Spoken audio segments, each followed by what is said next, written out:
Good morning, everyone. Welcome to our webinar, Barnes New York New Developments. My name is Jan Rousseau. I'm the co-managing partner of the New York office for Barnes International Realty. We have the pleasure of having with us today one of our senior real estate agent, Michael Glowski, here with me in this great apartment. And even more pleasure to have with us Robert Sikorsky from Booson and Sikorsky, attorney at laws. He will be jumping in a little bit forward at the end of the webinar to give more context and details about purchasing real estate in New York, especially new developments, and especially further details about our clients that are mostly foreign clients.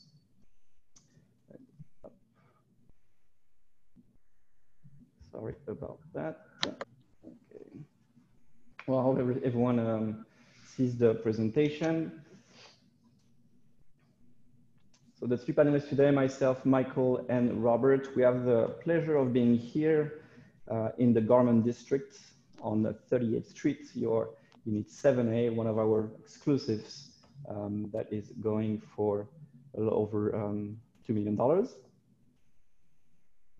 A great loft, couple of minutes away from Hudson Yard, and pretty much the essence of a New York loft.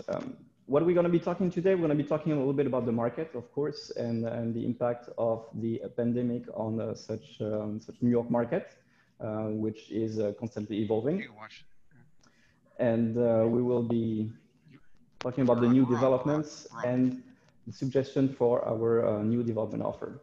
Let me start by introducing a little bit briefly who we are for those who don't know us. We are the local branch for Barnes International Realty, which is an independent network of 90 offices spread over 16 countries, with about 900 agents. And we are pretty much taking a stronghold into the main capitals of the world, in also the main vacation and resorts to assist our clientele. Besides real estate, which remains the main core of the business, we offer different services in order to become a one-stop luxury shop for our clients. We have dedicated departments that focus on either certain types of assets or certain types of services. As you can see, we're very happy to send you any further details about our offer and about our brand.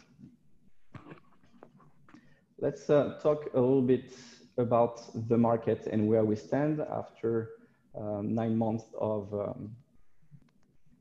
COVID-19.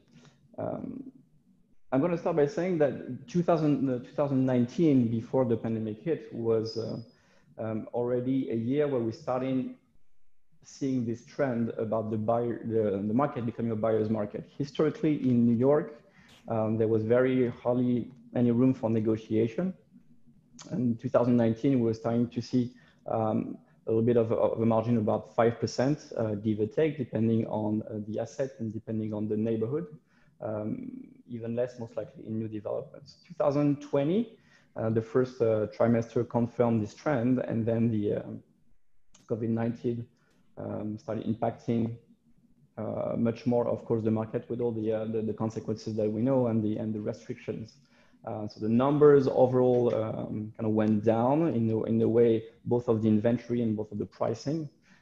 We have been seeing since September, like the end of August already, those numbers picking back up. It still remains a buyer's market. To give you an idea, we are seeing overall in New York, I'm talking about residential, overall in New York City, about 9% negotiation margin. Co-ops, condos, developments. The inventory, the active inventory right now is about 8,700 units. To give you a comparison, when the financial crisis hit, we were talking about almost 10,000 units back then. Out of these 8,700 units right now, we have about a new 1,100 that are new development units. And every week, we are giving more or less like 500 units that are coming back on the market. 9,000 units right now on the market, about 1,500 are under contract. And of these 500 new units that come every week, about 150 get under contract every week. So it's just, we have a lot of ways, a lot of different numbers that are coming out here and there. It's important to talk about the trend and see how the market overall is starting already to recuperate from the impact that it had felt over the first quarters of 2020. There's been a lot of chatter about an exodus of Manhattanites, of New Yorkers outside of New York. I want to emphasize that this exodus is both limited and temporary. There was a bit of uncertainty in terms of not only the school system, the entertainment sphere overall, and how we will react. And so some of the New Yorkers decided to either move to their secondary residence or actually get a vacation rental, not necessarily too far out of New York, and ended up registering their kids to school in those areas because they didn't have enough visibility on when the school system will reopen. As soon as we resume some sort of normalcy here in New York, which we are starting already to witness every day more and more, those people that left New York City for a certain period of time will be back. The limited aspect also is the fact that numbers-wise, we are seeing about 3 times a departure of New Yorkers, a permanent departure of New Yorkers. So the people that indeed settle down in suburbia, that will go to the Hamptons, that will go to Westchester, that will go to New Jersey. It's about 3 times the normal absorption rate of any given year. But mostly like this, these populations that permanently left New York, they just accelerated their departure. They were planning regardless to leave New York in the year 2 or year 3 from now on. They just decided to kind of like, I would say, take advantage of the pandemic, but realizing the circumstances that were at stake now, decided to accelerate the departure and again move out. On the rental market, there is no doubt that there is indeed an impact right now. We're talking about the famous 5% vacancy rate in New York City with a legal threshold. We can confirm that it is right now even more of a tenants market. Tenants get great discounts. It is rather hard for landlords as of today to be able to find tenants. This being said, because we manage also Bars New York, a handful of properties, we can already witness that since the beginning of September, we're getting much more demand. This will be in conjunction with New York City life. When schools fully reopen and are functional, when the entertainment system is fully reopened and functional, these people are going to come back, and therefore the tenants are going to come back also. The restrictions on travel, both domestic and international, and the restrictions on visa as well impacted this situation. As soon as this goes back to normal, again, we will see population coming back to New York. There's been good signs recently, most notably JP Morgan, that asked their staff to come back to the office, despite what would have happened and the news that we had again yesterday. But we expect more and more of this trend and publicly announce the fact that everyone is coming back to the city. New York will always be New York. It's something that maybe New Yorkers say a lot, but indeed the second that Broadway reopens, for example, will be most likely a sign that the situation is back to normal, and the trends and all the numbers that are on the negative side right now will be back up to normal.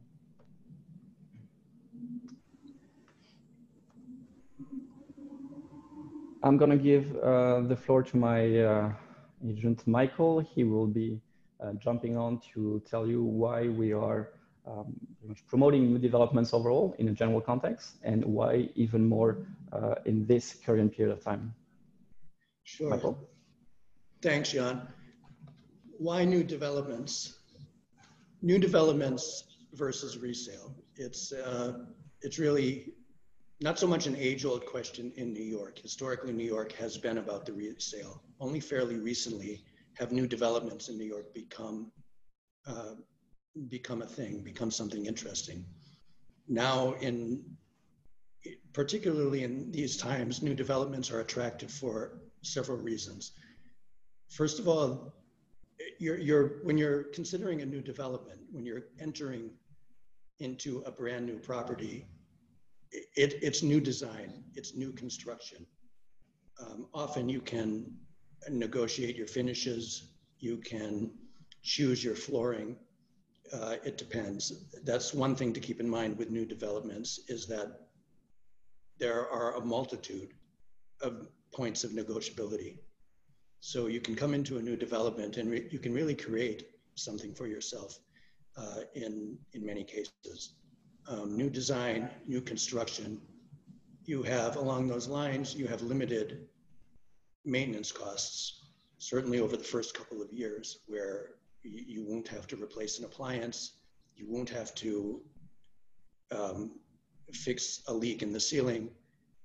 You'll have limited costs of maintenance over the first couple of years. New construction, new materials. You have tax abatements on a lot of developments. So you're not paying real estate taxes effectively for many years in the future. Along those lines, you can live free.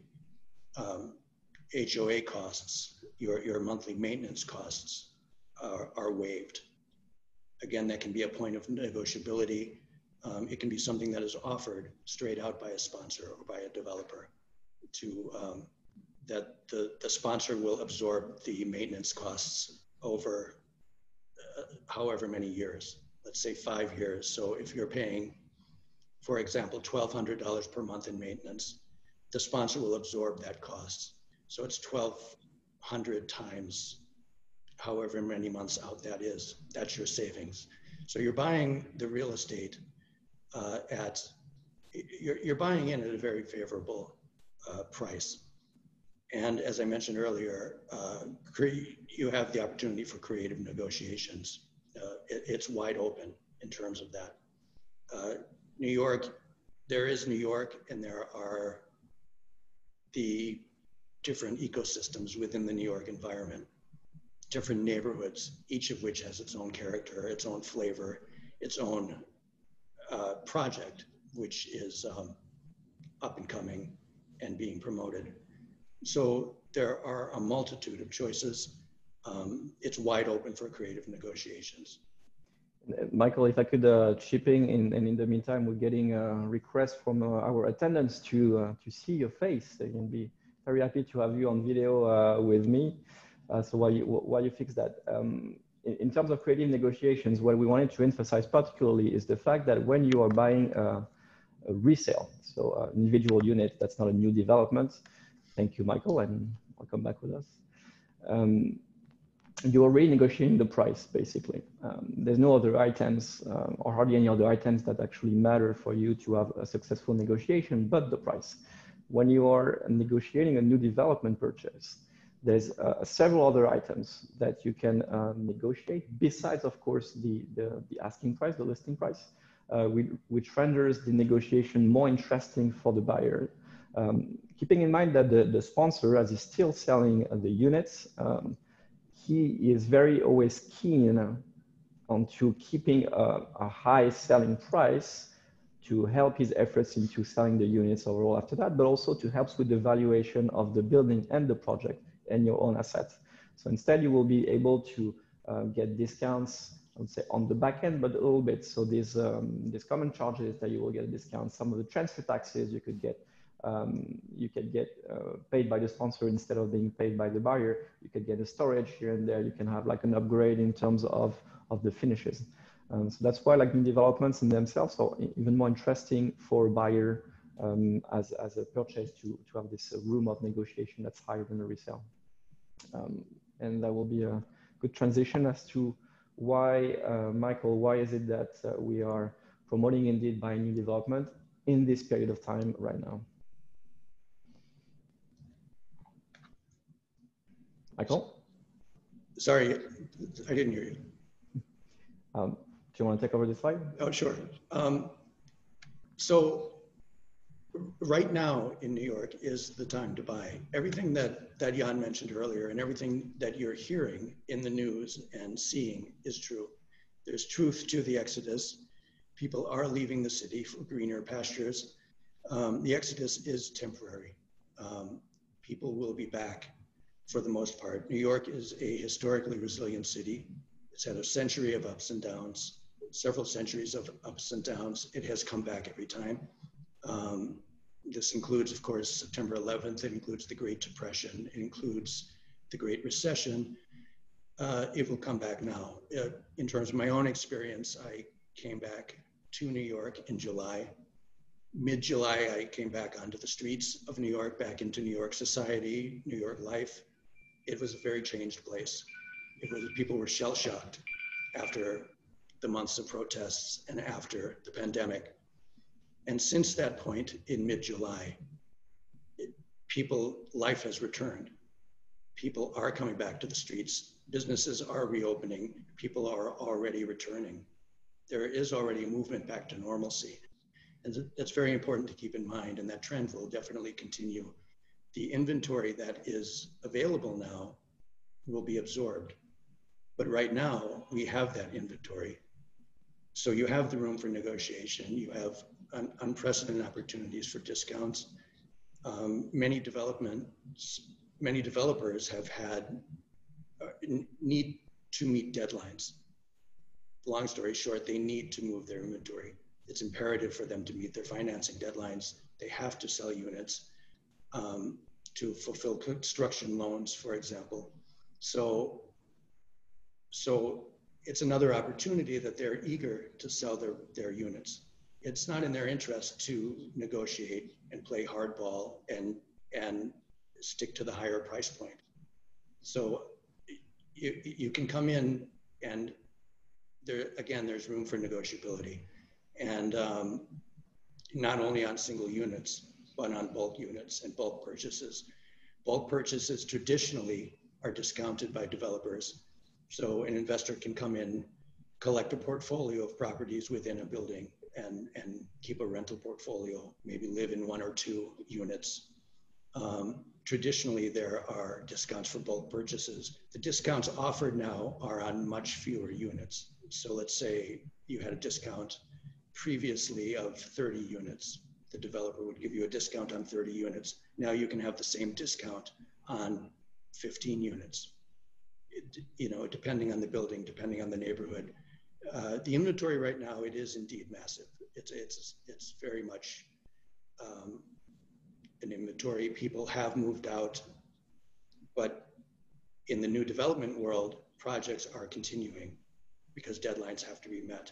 So as inventory comes onto the market, you have less people in New York City looking to make a move, but there is it opens up opportunity for people to come into the city who previously might not have had the opportunity before. So you have people now who are picking up the available resales and also beginning to come in and take advantage of some of the inventory that is deeply discounted at the moment. So again, absorption will happen. Michael, the fact that is indeed new developments tend to have also a high proportion of their buyers who are coming from abroad. So these travel restrictions did impact their customer base more than the resale units that tend to be also often bought by domestic buyers and by New York City inhabitants already. So they have less indeed buyers coming in to see their properties. They do have this regulatory and they do have these financing deadlines that they have to abide. So basically, as you said yourself, they need to move the inventory. What is interesting for our clients right now and our buyers is the fact that you are buying now for the projects that will be delivered, first quarter of 2021, second quarter of 2021. And so pretty much by that time, the situation will have resumed its normal course. And so you're able to buy now at a heavily discounted price, but at the same time, not have to, for those who are doing a rental investment, not have to put it on the market right now for rental, which is now a difficult time.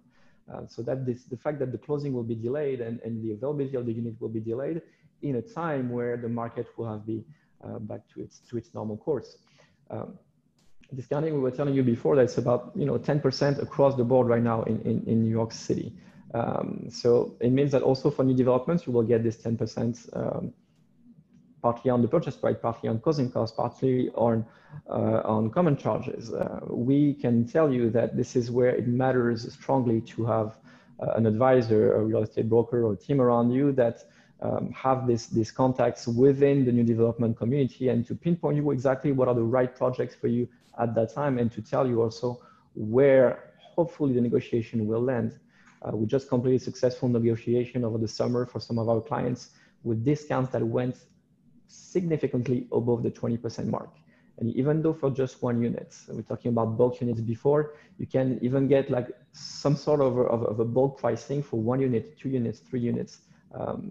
It is an interesting time for our clients to jump in right now and take advantage of this historically resilient market. So whatever level of discount you're getting now, you hope to get it back about the same in terms of appreciation or capital gain within the next 2 or 3 years when the market will have reestablished stability.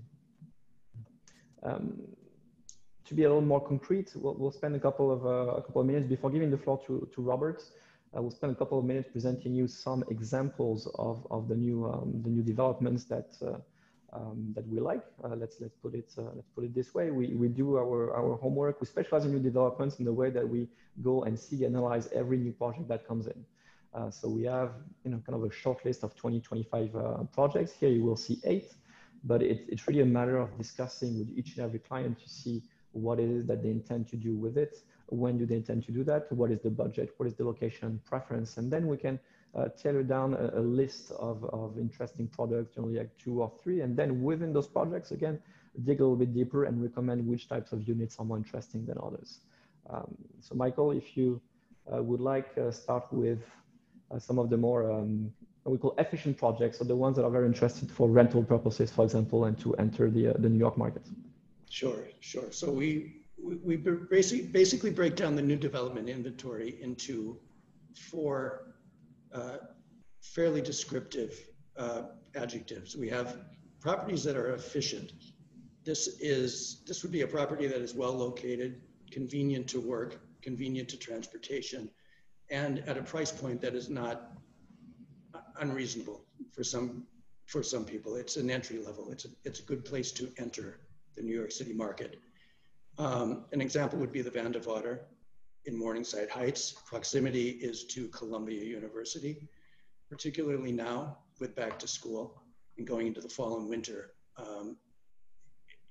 It's a timely property to consider. Generally speaking, Morningside Heights on the Upper West Side, beautiful, fairly quiet residential neighborhood, very safe, very conveniently located to West Side public transportation, and it's a beautiful option for some. Here you can see some of the pictures of the common spaces, including the building pool, the exterior, and price points start at 900,000. So you're entering the New York market at under $1 million. The main asset indeed of this program, Michael, being that we are right next to the Columbia University old campus and new campus, and it's also going to be kind of the only new development in the area. So like a very, very strong offering and very good appetite for tenants and for rental purposes there. Next, we'll move to another one that I'll be presenting. Brooklyn Point, so downtown Brooklyn, which is a neighborhood that's actually still growing, still up and coming. Extremely great accessibility to New York City, with pretty much every line that goes to Brooklyn goes through downtown Brooklyn and close by to Brooklyn Point. Extel project, so Extel, the quintessential New York developers by heart, very, very New York centric, with great projects, and also this vision of developing neighborhoods that could have been like under-deserved a little bit before, and we'll see that with another of their projects, One Manhattan Square, down the line. Main point also of Brooklyn Point is one of the only projects left that have a tax abatement. So this 421A tax abatement program, which gives franchise of like property tax for 25 years, that picks up gradually towards the end. But of course, if you're getting in now and maybe exiting within 5 years, you wouldn't have paid any property taxes. So that could be one of the projects where we see this live-free approach, or at least rent-free approach, where we don't pay property taxes and maybe we get credit for common charges for 3 years, and then you end up having 3 years where you have hardly any expenses and you're just cashing in the rent from your tenants. A couple of renderings of their amenities, which would be a great, of course, offer of amenities, including a rooftop infinity pool with great views of Manhattan. And I'll just add, Jan, the benefit of buying in Brooklyn, one of the benefits of buying in Brooklyn versus Manhattan is often you feel like you're going home. You're leaving Manhattan, you're leaving where you work, and you're going home, but you're not going to an outer borough. You're not leaving the city. You're not going to a commuter community, for example. So Brooklyn is close to the city. It's close to where people work. Also, the views are tremendous. Brooklyn Point has a rooftop deck. You see on the bottom left the photo, a representative view. You have better views in Brooklyn than you do in Manhattan because you have a view of Manhattan. You're looking at rivers and bridges and the Manhattan skyline. And again, the entry level here is not unreasonable. You're coming in at under $1 million.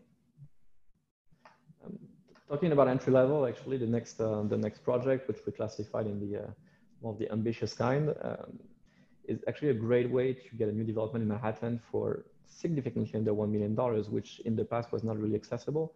Talking here about Bloom 45 in Hell's Kitchen. Why we call that ambitious? Same the next one after with 1 Manhattan Square by 2 bridges, because these are 2 areas that are not necessarily the most sought after for now, but yet. They would yet indeed, and that they are seeing a tremendous development and a lot of actually investors are looking specifically at those areas for more of a midterm kind of appreciation. Bloom 45 will be one of the great ones again that will kind of promote because it will have a target as a retail space downstairs, which is extremely attractive for residents and for tenants. So you will be able to get studios so at $750,000 before negotiation. A couple of nice amenities, the usual, these new developments that are sizable, that are important in size at least, will have always like a decent offer of amenities and sometimes like pretty luxurious, which makes a great transition for 1 Manhattan Square. Also, just going back to Bloom for a second, the Bloom project specifically speaks to the new normal. There are only 82 apartments in the building, 7 floors, 82 apartments. By Manhattan standards, particularly, that's a small building. It's a perfect entry point. And, you know, a lot of people are conscious of that now, obviously. They want less density. And this is a project that speaks to that. 1 Manhattan Square. Try to catch up a little bit of time. I want to give enough time for Robert to present us some legal aspects of our webinar today. 1 Manhattan Square, 2 bridges, Extel. So Extel again is known for developing new areas. So 2 bridges, Lower East Side is kind of one of them. Extremely impressive offer of amenities, pretty much without comparison in New York, and of course very high floors, great views because you are by the East River. Reasonable entry price as well. It's a pretty luxurious project, so that commands a higher price. But we're talking about $1 million to get in before negotiation. This doesn't do justice to the amount of amenities you have at 1 Manhattan Square. It's just plethoric. All over the building. It really creates sort of a little city almost in itself. 2 projects right after that we're talking about design. It's something else also that's interesting in New York is that you have these architects that get in New York and do their own project, which makes them particularly attractive as well for residents and for tenants. And you see, for example, the 56 Leonard, and that had like a great press over the time, and it kind of like something that's more valued than the building itself just because of the architecture that's behind. So we have the Lantern House here with Thomas Heatherwick, which is the architect behind the Vessel at Hudson Yards. And here, this is a project that's located on the High Line. So already a hotspot in Chelsea, close to Meatpacking. A great project, also very interesting, close to the Hudson River and all the new developments that are going there for New York residents. And very, very nice offer of amenities, but again, the location here is prime, and the design is prime. Michael, if you want to talk about the next one, 277 Fifth. Sure, 277 Fifth, very attractive project aesthetically. It's a Starchitect project for sure, Raphael Vignoli. It's in a very hot neighborhood as well. It's in Nomad. You have an entry price of $3,375,000. No, that's not for the faint of heart, admittedly. You're buying into, it's luxury, it's branded, it is rising above one of the hottest neighborhoods in Manhattan currently. And if you look at the exterior and then some of the interiors, it's really an amazing property. Here's some of the common spaces. You have, because the neighborhood is predominantly low rise, this project 277 Fifth rises above the neighborhood. This gives you unbelievable views from the higher floor, from most floors, in fact. When you're looking uptown, when you're looking north, you have unobstructed Empire State Building views and Manhattan skyline views going north, downtown, Freedom Tower views, and water views. In a neighborhood that is up and coming, but it's very hot, and the demand for it is very strong at the moment. Going to be like the highest tower on what is the highest tower on Fifth Avenue. We know very well this project at Barnes because we have several clients of ours that bought already or that are in process of buying there. And the one that we like to quote every time is customer of ours from Europe that use it as a pied-à-terre, so secondary residence, and they say that what they love to do is pretty much at night or when the sun sets to just sit in their living room and enjoy pretty much the city lining up and having this great views of the skyline, indeed from all angles. And the last two that we'll chat before handing it over to Robert, we're talking here about prestige. So not necessarily of a higher price point, because we're looking here at the Waldorf Astoria that's actually priced kind of similarly to the one that we just talked about, but the fact that there is an iconic building or an iconic name behind it. Waldorf Astoria, maybe Michael, do you want to elaborate on this one? I'll talk about Aman after. Sure. Waldorf Astoria is New York, essentially, in the same way George Gershwin is New York or Broadway is New York. Waldorf Astoria says New York City. It's very interesting history, actually, two feuding cousins, the Waldorf family and the Astoria family, were always in competition with each other. They built opposing hotels across the street from each other to compete with each other, seemingly to put each other out of business. And then eventually they decided to come together, spend that energy united rather than against each other. And you had the Waldorfs and the Astorias coming together, and the Waldorf Astoria Hotel was born. The Waldorf Astoria residences will offer to buyers all of the hotel amenities, all of the classic hotel access, with its own array of amenities, concierge, a private entrance with porte cochere on 50th Street, around the corner from the hotel entrance. You also have conveniently next to the hotel entrance, but separate, a private entrance to the residences. And if you take a look at some of the architecture here and some of the design elements, it's stunning. It's modern, but it still keeps the classic New York Waldorf Astoria vibe to it. There's really indeed the idea behind it for this section of the market where the buyers like really are looking for a service that goes beyond the traditional just residence condo kind of a standard service. They very much strong interest on hotel brands that do a condo or residence component, where they always like take care of making sure that there is separate entrance, separate services, separate amenities for the residents, but always making sure as well that the residents can take advantage of the hotel facilities and the services of the hotel. That's really the strong point of this. Waldorf Astoria does this well. The Four Seasons also in the south of Manhattan does this well. And of course, Aman takes it to another level.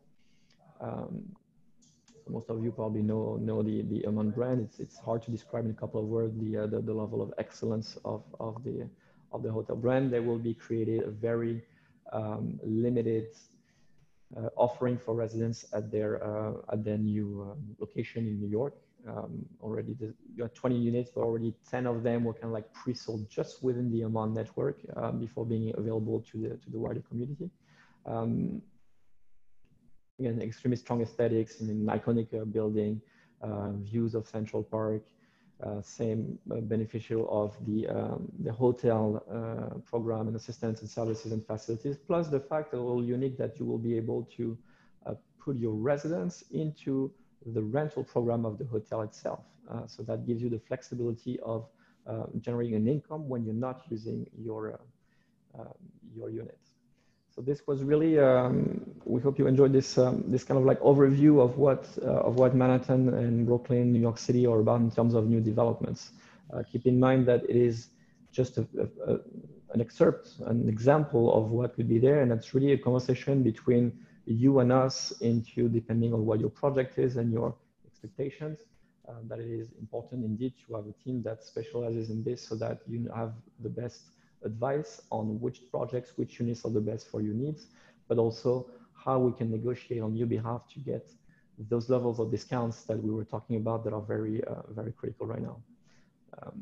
Michael, thank you very much. So please stay with us for the Q&A after. I'm going to stop sharing the screen, and Robert, we will be happy to have you back on and give us your light and expertise on the matter. Okay, well, I want to thank you, and I want to thank Barnes for asking me to come in and appear on their presentation. I'm grateful for that, and Barnes is an excellent brokerage to deal with and dealing in high-end properties. My biggest difficulty, well, not my biggest difficulty, but a difficulty is that I don't know all of your buyers, and I don't know how sophisticated they are. However, I have to assume that they are almost all very sophisticated buyers. For the occasional ones that may not be, I'm going to go through the complete procedure for buying property in New York and explain what you have to do. And I ask those who are more sophisticated to bear with me. In New York, unlike other places, it's the attorney for the parties which drafts the contract. The attorney for the seller or for the sponsor drafts the contract. And for those who don't know exactly what a sponsor is, when a development is created like Waldorf Astoria, the people who created it are called the sponsor. They file an offering plan with the government. It's approved by the Attorney General. It gets filed with the county clerk or the city register. And these are the people who introduce you, and they give you a very vast offering plan telling you all the problems of the building. There's a special section called special risks, which are, if they were serious risks, they probably wouldn't be allowed to offer it, but you should pay attention to that. It tells you about the financing of the building, the structure of the building, who's living there, what the prices are, and that's the sponsor and then the offering plan. So if you don't know about that, you now do. And if you're looking at condos, I assume you are looking closely at condos. In Manhattan, it's really the only vehicle for investment. There are no really viable vehicles for investment except condominiums. And the nice thing about a condominium is that you buy 10 or 20 or however many units you want to buy. There's a managing agent that watches over the entire structure as a whole. However, you have to watch and have an agent to take care of the interior of your own units and to collect the rents and manage any problems that come about with your units. So the managing agent doesn't do that for you. You have to do that on your own. Now you can contract with the same person as managing agent, but tends not to be desirable to do that. You want an independent agent. You want to also get insurance on your property. Now, you can always have your tenants who are renting the property. They will get tenants insurance, and you want yourself as an additional insured on their insurance. But it's always good to get your own insurance cover for them, and you don't know whether they're paying or not paying. And you want to be protected in case of default, in case they're not covering your property. The offering plan also covers the structure of board governance, which is the board of directors. Okay, and you as an owner will be on that board of directors, and your ability to function or speak, if you're elected to the board, is governed by that governance regulation, the bylaws. And so you want to look at that. And I assume nobody here is financing, but in case somebody is financing, that there are rules that govern that. If you are a foreign national, you must, and you're dealing with an LLC, you must disclose who you are. Not a terrible, it's not public information, but you must disclose to the government who you are. And that really only applies to you if you're a foreign national and you're buying with financing. If you're buying all cash, that may not be a problem. So it depends what you want to do. There are tax issues. I'm not talking about real estate tax. That everybody knows what real estate tax is. You pay real estate tax. That's assessed on the property, subject to whatever reductions that you're going to get, because it's you're getting exemptions for newly built or developed property. But if you're an owner of property and you have an interest in property in New York and you're foreign national, and you, as we all do eventually, you have to look to estate planning, because if you pass away, you have to have special provisions for that. I'm not going to talk about that at length, but I'm going to tell you that's something you have to think about when you talk to your attorney about what are you going to do to protect your estate's interest for your family or from whomever you want to be the protected parties. If you have something called a mansion tax in New York, now you're not buying a mansion, you're buying a condominium, but it's simply a tax that is starts at $1 million and goes up according to the price of the property you're buying. And it's a tax that was devised years ago when the state was struggling for money, and it's managed to stay. And so that has to be part of your cost. And one of the things you have to do is when you look in the offering plan, you talk to your attorney also, and possibly even your broker, but your attorney or the offering plan are the better places to go, especially your attorney, where your costs are going to be. And costs will include title insurance. It's going to include recording fees. If there's a mortgage by chance, there'll be mortgage tax. I somehow doubt many of you will use a mortgage. It's not advantageous. But mortgage rates are so cheap in New York that if you qualify, it may not be a bad deal. And one of the other documents you have to sign when you buy property in New York is a power of attorney. Now, everybody knows what a power of attorney is. And you say, what am I giving a power of attorney for? Why am I doing this? Well, it just so happens that the board controls the entire building. And every owner of the building owns a percentage, an undivided percentage of the entire building. So if you were to put a hole in your wall to hang a picture, you're putting a hole in the wall of everybody's wall. It's not just your wall. You only have use of the wall because you own the space, but not the structure. An odd legal concept. So you have to give a board a power of attorney, otherwise they cannot even take care of any decorative parts of the building. They cannot make repairs to the building. They cannot even repair the boiler for the heating system for the building, because you own a part of it, and so does every other person. So every buyer has to give them a power of attorney, and that's the reason you give them a power of attorney. I always get that question from people, why do I have to sign a power of attorney to the board? No, they can't and sell you furniture. They can't sell your apartment, but they can now maintain the building.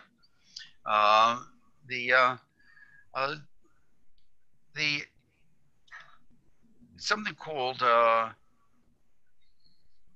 let's not talk about mortgage tax. I don't think it applies to us or to most of the buyers, but if it does, you should talk to your attorney about that, because I don't want to belabor that point. You're going to pay your own attorney's fees. And you will also pay the attorney's fees for the sponsor. And you'll also pay a portion of the cost of the sponsor. This is what Jan talked about and what Michael talked about earlier in negotiating, because sponsors tend to be fairly inflexible in the price because they're written in stone and they're in the offering plan. But they could be silently flexible because nobody gets to see. Sorry to interrupt, but you have an appointment soon. They could be flexible on everything else. So your the attorney's fees and the other costs that a sponsor can levy on you, you can negotiate that, and you've already been informed about that. Title insurance is another cost. This is something that's unique to the United States, and that you get to get insurance paid only once when you buy the property on the title to the property to make sure that nobody else has a prior lien on the property or prior ownership of the property. And the title insurance then assumes the defense if anybody ever makes a claim. Has that ever happened?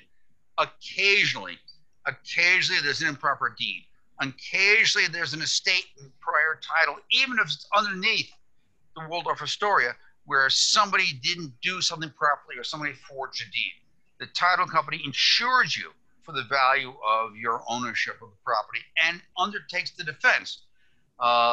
Sometimes insuring your property may be valuable, but the cost of extensive legal defense in New York City, whether it's in state court or in federal court, can be onerous. And this is an important part of title insurance, because in all your legal costs, your attorney's fees, expert fees, filing fees, fees for production of evidence and presentation of evidence is all taken care of by the title insurance company. So when you don't have a problem, it's okay. But when you need them, and when there is a problem, they're invaluable. And that's the nature of insurance. You don't know when you're going to have a problem. So title insurance is unique to New York.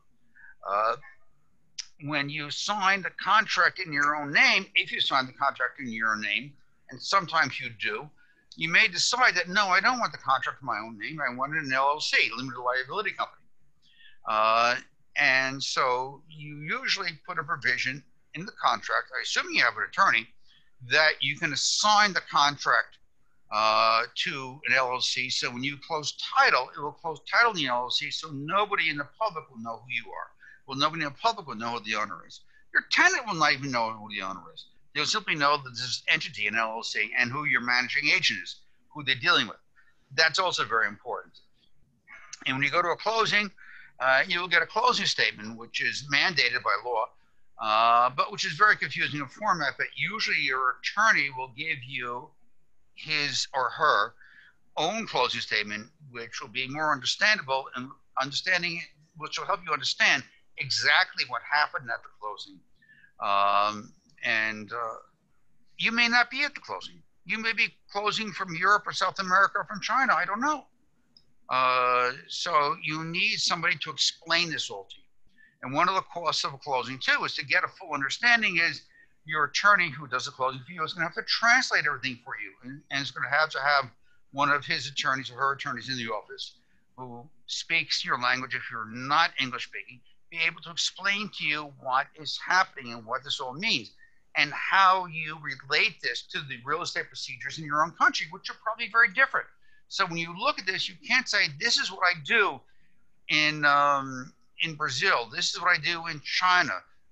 This is what I do in France. It's not going to be the same at all. It's going to be, in fact, it's not going to be what you do in California for that reason, because in the US, it's called the United States because every state is considered a separate country and the laws in every state are different.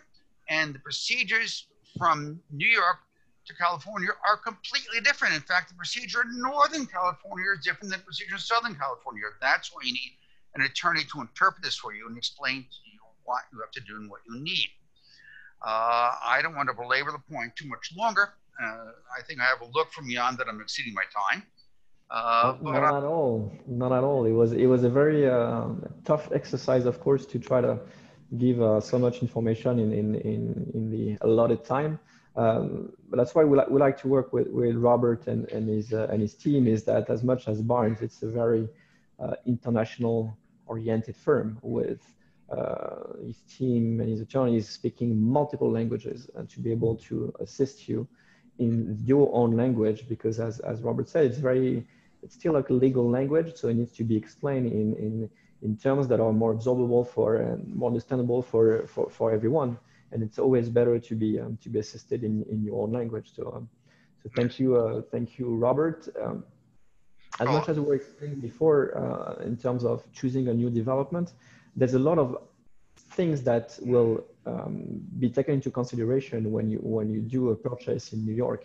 And Robert, his team is here to accompany, assist, and really define what kind of structure you need, and depending on what you intend to do, and looking at what your situation is, because we're talking about estate, we're talking about also when you exit, whether there's capital gain, how is it taxed, whether you can reinvest the money and kind of like diminish this exposition. It's a discussion to have with your attorney, and Robert has all the expertise to assist in that endeavor. Okay, I just want to mention that the languages that we have used here are not only English, but we have Brazilian Portuguese, we have Continental Portuguese, we have Spanish, and we have French. Those are the language we cover. And there's an old story that if you're trilingual, you speak 3 languages. If you're bilingual, you speak 2. And if you speak 1 language, you're American. Well, I'm the American here, more or less, a spattering of few languages. But the other attorneys here cover my other languages, or the other languages. Okay. Well, thank you very much. My pleasure, Robert. Thank you. We'll stay on for just a couple of minutes. We got a bunch of questions that I'd like to address and try to stay until just shy of 1 p.m. One question that we got, which is also kind of a recurrent question, is what kind of assets are we recommending for rental investment, for example? There's 2 things to keep in mind. Of course, like when you're looking at a studio, you're talking of a lesser kind of investment, and also sometimes a higher profitability, because the ratio between the rent you will get and the price tends to decrease with size. So you get something that's more interesting when you're talking about a studio. This being said, a little specificity about New York is that there is a very short inventory of large units.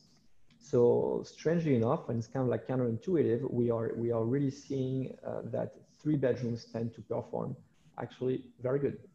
So it's always like kind of an asset that we recommend for people who have this kind of means, because we have a very good performance in terms of rentals.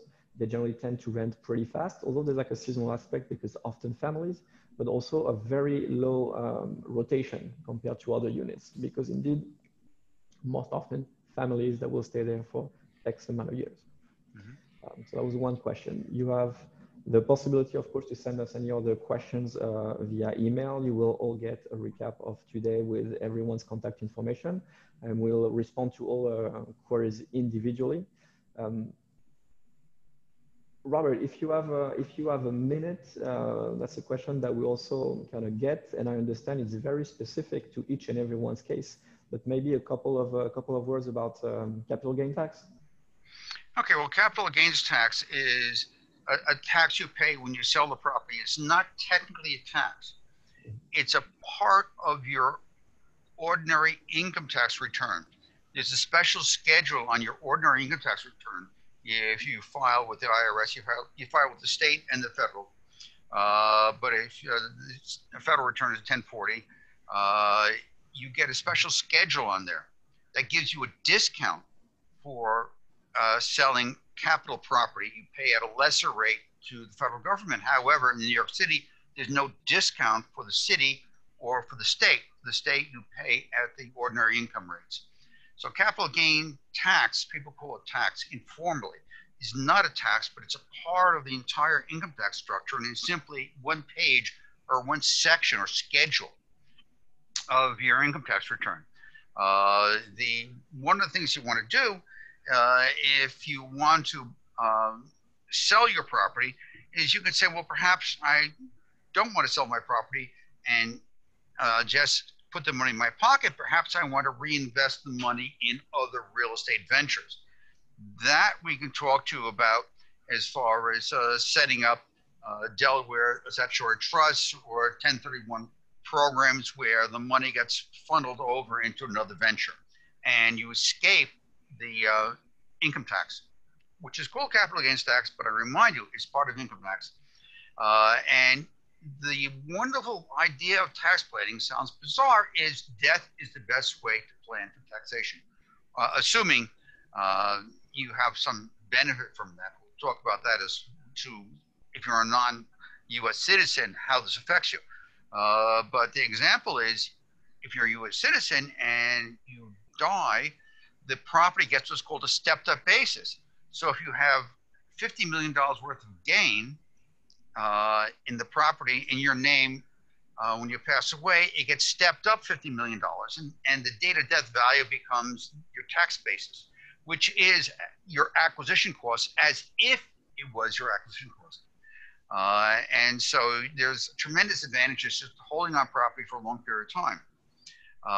But it's a little bit too sophisticated, because then you have different problems as to you could be a U.S. national and have a foreign national spouse, or you can be the foreign national spouse of a U.S. citizen, depending what your position is and depending what you do. But at some point, you're going to get an advantage of this. If you are a foreign national, you're still going to have to pay a state tax return, but you're not going to get the exemption that everybody else gets. In New York State, even the ordinary American citizen on properties or estates of over $5 million gets no exemption.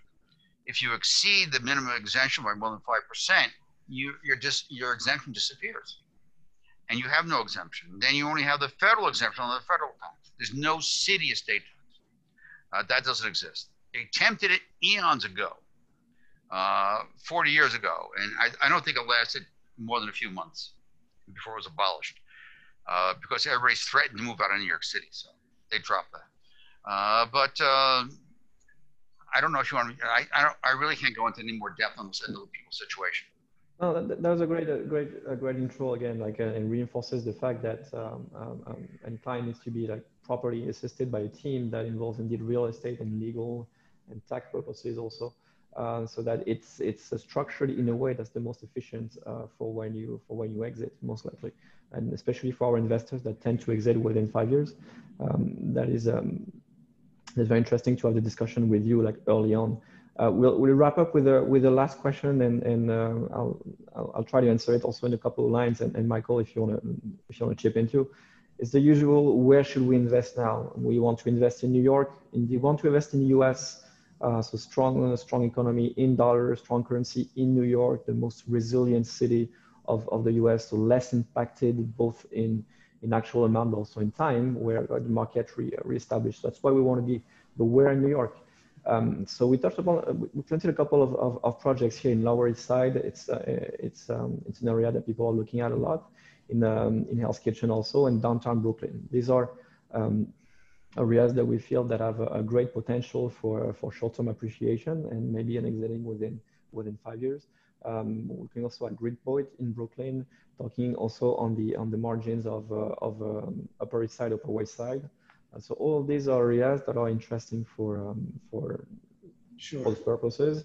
And before you jump in, Michael, we also like recently looked at Dumbo, which is very sought after in Brooklyn, supposedly a more established area. But actually, you have two new projects there in Brooklyn Front and New York and 98 Front that are pretty interesting, because it brings a new offer to Dumbo that was not there before, because it's more of a historic district. So that's in a nutshell, but again, discussion, what matters is having discussion with us. We have access to the full inventory, and we analyze all the projects that come in at any given time.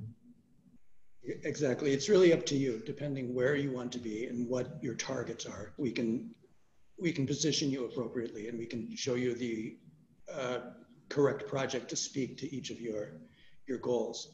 So it's a bespoke, it can be a bespoke situation, a bespoke conversation, and a bespoke result. New York is a big place. There's New York City, and within New York City, under the umbrella, there are dozens of neighborhoods and hundreds, literally hundreds of opportunities to create your specific real estate situation. Thank you, Michael. We pride ourselves with trying to be precise and punctual. So we had scheduled this for 12 p.m. to 1 p.m. We started on time, and we would like to finish on time so that everyone can resume their day. Robert, many thanks again for being with us today. Michael, thank you for your input as well. We will reach out back to each and every one of you, and please, of course, feel free to discuss your project with us at any given time, and we hope to be able to assist you. now is the time for new developments. Again, massive discounts. So it's really the time for you to get in the market if you were considering doing so. Thank you again, everyone, and hope to see you soon. And thank you, Jan. Thank you, bye.